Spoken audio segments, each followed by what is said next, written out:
It's the question that nags parents every single day. What's for dinner? Not only is preparing and cooking time-consuming, but as consumers, grocery prices are soaring. I made a list that consisted of about $100 worth of groceries. It'll stretch to 5 meals. Today, chef and caterer Brittany Reilly shows us how to not only cut costs, but cut corners and save our sanity during busy weeknights. 5 fast, easy, and cheap meals on today's Mom Squad.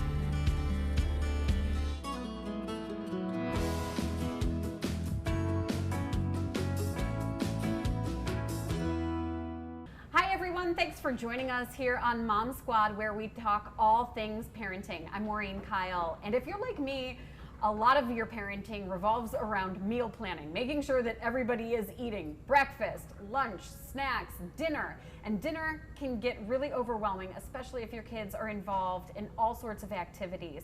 And last week, we were also talking about how the high prices of groceries, food items are just going up and up and up. So meal prepping and meal planning is so important. So I'm bringing in the expert with me today. Brittany Reilly is a personal chef. She's a caterer and mother, so you totally understand the craziness of trying to get from one place to another and then also have food on the table. So thanks so much for doing this. Yeah, I'm happy to be here. And so what we're going to do today, you're showing us how to do minimal prep and then stretch to 5 fast and easy meals that we can do throughout the week. So this will be great. And so when you went shopping, tell me how your mindset was when you went grocery shopping for this. So usually what I do, whether it's for, work or for home, and it's always a combination of both, is I basically kind of think of at least one thing that I know I want to make, and I try to make sure that the rest of those ingredients stretch to something else. So, what we did is we got certain vegetables that can be in several dishes. We got certain ingredients that we can kind of keep reusing. And so I made a list that consisted of about $100 worth of groceries. It'll stretch to 5 meals for a family of 5. And hopefully it won't keep you in the kitchen for too long. Yeah, so. I mean, $100, that's pretty reasonable to get 5 different meals. Absolutely. And the prep is where, whenever I try to attempt, okay, I'm going to figure it out for the whole week. Yeah. I'm in the kitchen all day Sunday. So talk to me specifically about the prep and making sure that we're not doing that, for an entire day. Absolutely, yeah. So there's a couple things that I will do on, for instance, a Sunday. Or a lot of the time it'll actually end up being Monday afternoon for me because weekends are very busy still too. But, like I pre-cooked some chicken that we're going to be able to use in a couple different dishes. One thing that I always do is I chop my onions ahead of time because some meals you really don't always have to get out your cutting board. And then you want to cut certain corners. Garlic, onions, those are like the big flavor profiles of dishes.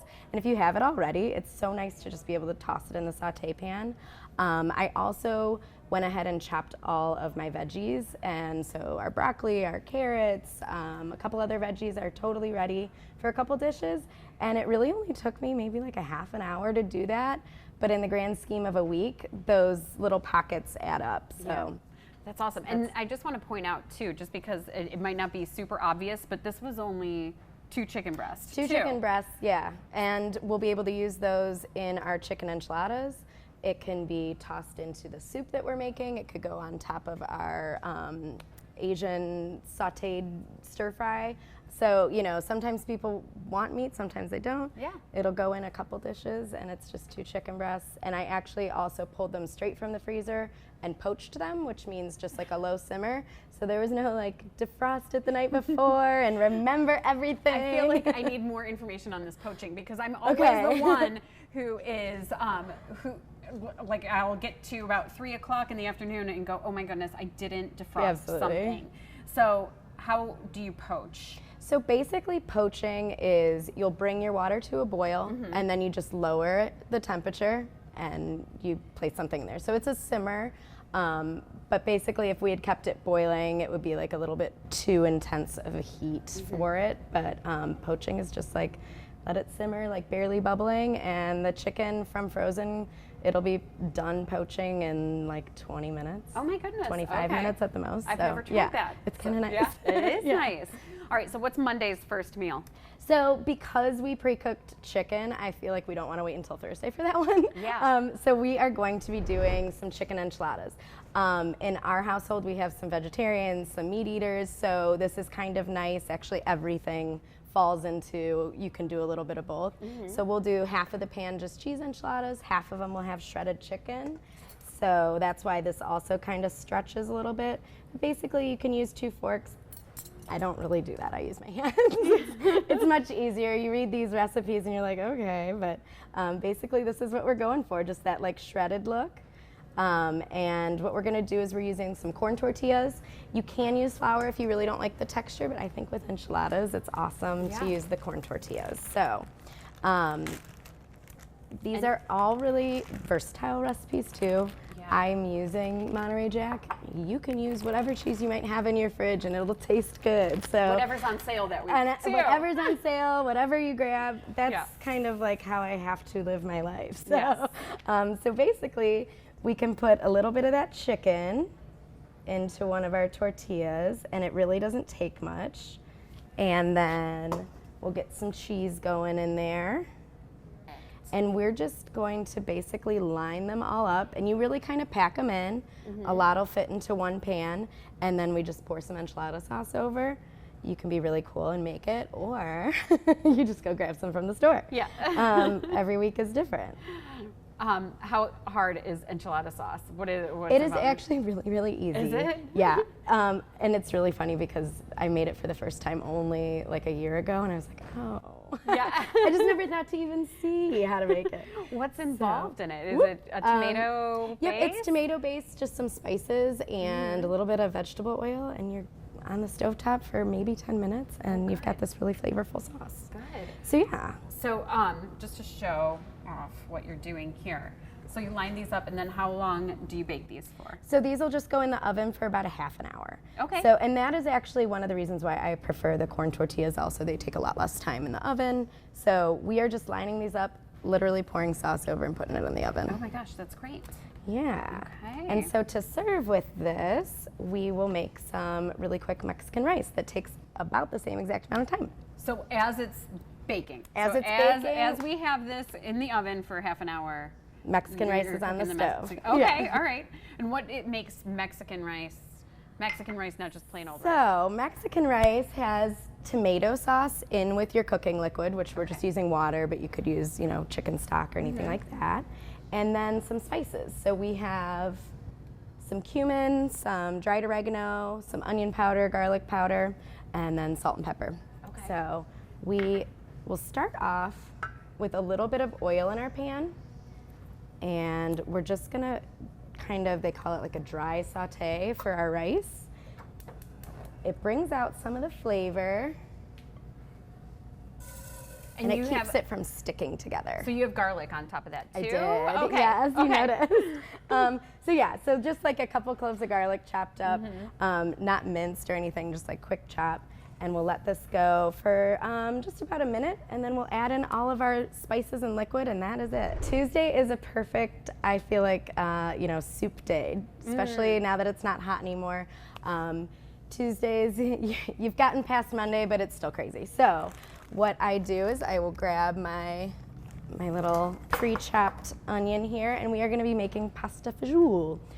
So once again, we've got some olive oil. And we will get some onion going. This is kind of a nice one because the only thing that you really need to have prepped ahead of time, which if you have to do it right then is fine, is just the onion. Everything else is kind of coming from packages, but we're using some fresh kale to add in a lot of extra nutrients. We're using some fresh herbs, so we'll get our onion in here. And then I just have some cloves of garlic that are just kind of chopped into thirds, basically. Okay. This is like a dish that I feel like everybody's familiar with. It's on a lot of Italian menus, but I'm looking, and I off the top of my head, if you said what's in pasta fazool, would I remember white beans? Right. So yeah, absolutely. So, and then that's very affordable too. It is, and this is kind of one of those things. It's like, we've gotten away from having simplified meals. Yes. It's soup. We're having soup and bread tonight. It's not 3 different things. Right. It's a very hearty soup. So we've got beans, we've got pasta, we have veggies, and then a side of bread, so nobody's going hungry. Yeah. You can, buy bunches of kale and chop it up, but I like getting the baby kale, and then all you have to do is toss it in. That's perfect. That's perfect. Yeah, so as this is sauteing, we can go ahead and get ready with, we're just using jarred marinara, and kind of add that in. Always starts to pop up at it, yeah. We'll go ahead and put in our pasta. You can use, vegetable or chicken stock if you want, but I end up just using water because sometimes the flavors in those store-bought stocks are kind of hard to track what exactly you're getting in there. So you're just boiling it, like it's not a pre-boil all ahead together. pasta. Yeah. This is just one pot. Yep, one pot. You're not doing anything separate. I'm filling this with water to get the rest of the sauce in, all that good stuff. Make it as easy as possible. That is so easy. Now I would have done it the other way and just boiled pasta and done it the hard way and taken extra time. So yeah. So anyway, so that's boiling. And then do you have to keep an eye on the pasta to make sure it's to see when it's done, or is it just kind of obvious when it's all done? It's you kind of time it. It's about 15 minutes. Okay. Not bad. Basically, we're gonna give it a stir every couple of minutes just to make sure. And yeah, we can go ahead and add in all the rest of this. We will not use all that kale. I was gonna say that's a lot of beans. Actually. It is a lot of beans. Yeah. It is a bean-based dish. So are we saving some kale because we're gonna use it later in the week? Oh yeah. Okay. All right. This can be, your salad lunch or whatever you want it to be. Have you ever used a microplane before? I have. Yes. Yes. It's like one of my favorite tools. So if you want to zest a lemon right into here. So basically, just right into right on top of it, yeah. Okay. And when you're zesting, basically you just want to run it once and then turn it, so that way we're not getting any of the bitter pith is what it's called. And then we're just adding some salt and pepper and some basil to this, and it's like and then the this most is exciting butter you've ever had. This is the butter for the bread. Then. Yeah. Oh, that's perfect. So you've got your soup going, and basically right when it's just about done, you can warm your bread in the oven, or you can leave it as it is, and put the butter out on the table, and that's great. All right, so I did that. Should I? Okay. So now, if you want to add in a little bit of the basil, yeah, absolutely. Toss in some salt and pepper. Make that real basil. yes, please. And what about kids? Do your kids like this butter? Oh my gosh, yeah. They love it? Okay, all right. Yes. And then just mix it around? Yep, absolutely. This is easy. Now I feel like my butter is inadequate at home. My kids are gonna judge well, and my this is another one. I will actually usually make a pound of butter. Oh, wow. Zest a couple lemons. You can always grate some fresh garlic into there too. Look how pretty that is. It's so good, just like that. Yes. And then also when That you're took in no a time at all. pinch, you can toss it with some veggies and Yeah. roast them. It's great. Oh, perfect. So as far as like on time, this is maybe a 15 to 20 minute, from all your prep. So, all right, let's move on to Wednesday. On Wednesday, we are going to be doing a sheet pan meal. So we have all those veggies that we had chopped at the beginning of the week. I'm going to bring them out. So basically, chop up some sausage kielbasa. This is actually a vegetarian one. Oh, wow. I have a little spice blend here. Just takes a couple minutes to put together. It's basically some garlic powder, some red pepper flakes, some onion powder, a little bit of dried parsley, stuff like that, salt and pepper. And then we have some broccoli, some carrots, some zucchini, and tomatoes. I'm going to quickly just split some of this for our Thursday night meal. And this is kind of nice because it is one of those dishes that it does not matter what vegetables you ended up getting. We have an app that shows where some of the local grocery stores are getting rid of like boxes of produce. Oh, wow. And that determines what kinds of veggies What I app use. is this? So it's called Flashfood. Okay. and it's usually a couple days before it's gonna spoil. They'll put it up, and you can buy a box of fruit or a box of veggies for $5, and it's like $30 worth of stuff, and it's awesome. Oh my goodness. So yeah, so I'm like, okay, we're having Brussels sprouts tonight. Yeah. You know? So it doesn't matter what kind of veggies you're using, but if you're using something like a sweet potato or a potato, those would go in first just because they take a little longer. Okay, that makes sense. Yeah, and definitely some nice pieces of onion. Do you have any that you like roasting more than others? Like, are there any that roast better? You know, I think that broccoli, cauliflower, zucchini, yellow squash, those roast really nicely. And then, of course, sweet potatoes and potatoes do too. Yeah. So it looks like a lot of oil. It's not a lot of oil. Yeah. You want to make sure you have some Oh, in it's it. fine. I'm Italian. Yeah. You go ahead, load it all up. Okay. So this is actually like a perfect opportunity to use some of that leftover rice, because then you've got your starch, veggies, and protein all together. And we just pour it out. And this goes in, I usually do it at about 375 for about 25 minutes, depending on your vegetables. These ones are kind of softer veggies, so 20 to 25 minutes is when I'm going to be checking. Oh my gosh, it looks pretty. I know, and it's all these, you know, fresh, Yeah. great, healthy nutrients. Okay, so let's talk about Thursday, because now we've gotten most of the way through the week, and we still have some veggies left over. We do have some I know. veggies. So this looks like it's the stir fry you mentioned. Yeah, so I like to get some of these like stir fry noodles. Basically, you are not boiling these at all. These are gonna go into the stir fry right at the end, and they cook within a minute. So it's kind of another helpful shortcut. We're gonna be using that basil again. The key to, I think, really good stir fries is lots of fresh garlic, lots of fresh ginger, and then having some sort of an herb. So we're gonna make basically a little bit of a sauce. We've got some sesame oil, some soy sauce. You can use anything that you like for heat, but I love this chili garlic sauce because instead of it just being like super hot, it has some flavor and it's not overwhelming for kids. So you can then put it on the table and you can add more, because I always want more. And it looks like you're just eyeing things. So I am just eyeing things, but I Yeah. will give you guys measurements for sure. Whoop. We won't put that in the recipe. A little bit of sugar, actually, because sometimes it can get a little bit overwhelming with all the salts and heat and everything. The bite a little bit? It cuts the bite, and it kind of actually like bridges the gap between something salty and something spicy. It smells really good. I'm gonna grab our microplane again. Yeah. And this is definitely by far the quickest, easiest way to chop up your ginger and your garlic.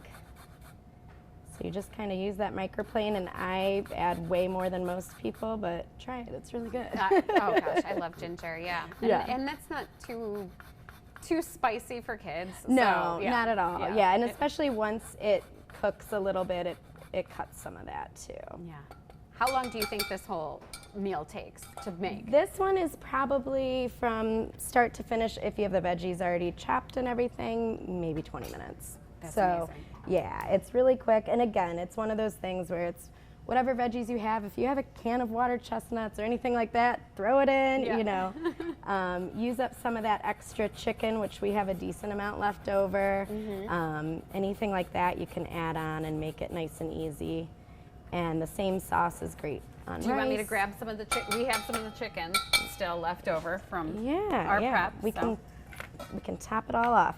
I usually also add a little bit of water to this, just because we like a lot of sauce, but we don't necessarily need more flavor. Yeah. And does it cook down then? It does a little bit, and we have all this pasta to coat as well, so it kind of helps. So we'll just get some onions going, and I like to get all my vegetables cooked first. So we'll get those in. Sometimes I realize that I might need a bigger pan. That's okay. That's the fun of it. And again, this one doesn't take too many pans, it looks like. One pan, as often as possible. I don't want to do a whole lot of dishes, so right, this absolutely. is great. Well, and that's another thing that sometimes at the beginning of the week that I will do is if I have some quinoa or some rice or a different kind of grain, I'll maybe just throw it on the stovetop on Sunday and make a bunch of it, because it's not just time, it's dishes. Yeah. So if I can have, a grain in the fridge for the week that I can add to a salad at lunch, or, throw with something at the end of the week when we're running out of ideas, then I'll do that. Yeah. We can go ahead and get these noodles in already. And basically all we need to do is heat them through and coat them with sauce, and this is done. Wow. Yeah, that's definitely one of the faster weekday awesome. meals. And then you add in some of that basil. You could add in some cilantro if you want, but it's set. And whoever wants some chicken on top, you've got that ready, and yeah, there's that. And that's ready to serve. That is. All right, so now we only have Friday to take care of, which So Friday. Start talking to me about Friday as I clean up Thursday. Yeah, here absolutely. for you. So Friday, we have some marinara sauce left over. We have some cheese left over. We might have some sausage left over. So if you just buy a $2 bag of pre-made pizza dough and set up a make-your-own calzone bar, you are on point. Yeah. And it's not pizza, it's calzones. So, Right. so basically, you get some dough, you roll them out into little circles, the kids put on what they like, and you pop them in the oven, and it's done. And that's easy. Yeah. That's great. So yeah. So where can people find you and your recipes? Because I follow Brittany, and she's always posting really great recipes that I've tried in my own household, and they're always a hit. So Awesome. let everybody know Thanks. where we can find you. So yeah, on Instagram, my page is @kitchenwithbrit, and then from there I have links for my website and everything. And on my website, I put up lots of different recipes, lots of different ideas for making things easier. I will put all of these up there and make sure to add in some other tips and the grocery list and everything like that. All right. Well, Brittany, thank you so much. This was Absolutely. awesome and very affordable too, which I appreciate. You Yes. didn't have us lay out a piece of steak for everybody every single night. Right. So this was awesome. And thanks to all of you for joining us here on Mom Squad. Again, we're going to have all of these recipes posted for you so that you can steal these ideas for your own household. Thanks so much. We'll see you next week here on Mom Squad.